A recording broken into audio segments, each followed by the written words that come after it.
Hi friends, ഇത് നമ്മളൊരു പണി സൈറ്റിലെ ബെഡ്റൂമാണ് കേട്ടോ. ഈ ബെഡ്റൂമിലെ ബെഡ് സ്വിച്ചാണ് ഈ കാണുന്നത്. ഞാൻ ഈ വീഡിയോ ചെയ്യാനുള്ള കാരണം പറഞ്ഞുതരാം കേട്ടോ. ഇതിൽ വരുന്നത് 2 ലൈറ്റും ഒരു ഫാനും ഒരു എ സി ആണ്.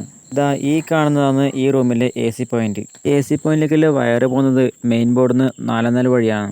പക്ഷേ എ സിയുടെ സ്വിച്ച് പൊതുവെ വെക്കൽ ബെഡ് സ്വിച്ചിലായതുകൊണ്ട് എ സിക്കുള്ള ഇന്നും ഈ വഴിയാണ് ബെഡ് സ്വിച്ചിലേക്ക് വലിച്ചിട്ടില്ലേ. ബെഡ് സ്വിച്ചിൻ്റെ ബോർഡ് വെച്ചത് 6 MD ആണ്. ഈ ബോർഡിലേക്ക് മെയിനായിട്ട് വേണ്ട വയറാണ് നമ്മൾ വലിച്ചിട്ടുള്ളത്.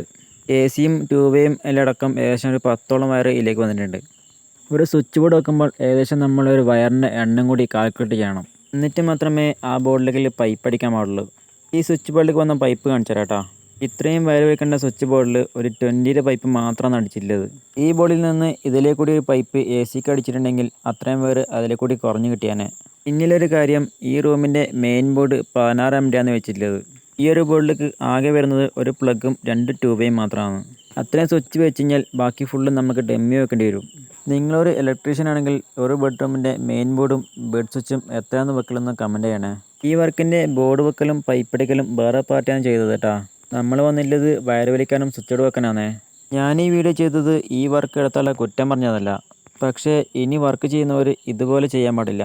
ഒരു ബെഡ്റൂമിൽ ബെഡ് സ്വിച്ച് വരുന്നുണ്ടെങ്കിൽ മിനിമം ഒരു 25 എങ്കിലും അതിലേക്ക് അടിച്ചു വെക്കേണ്ടതാണ്. അപ്പോൾ അടുത്ത വീഡിയോയുമായി നമുക്ക് വീണ്ടും കാണാം.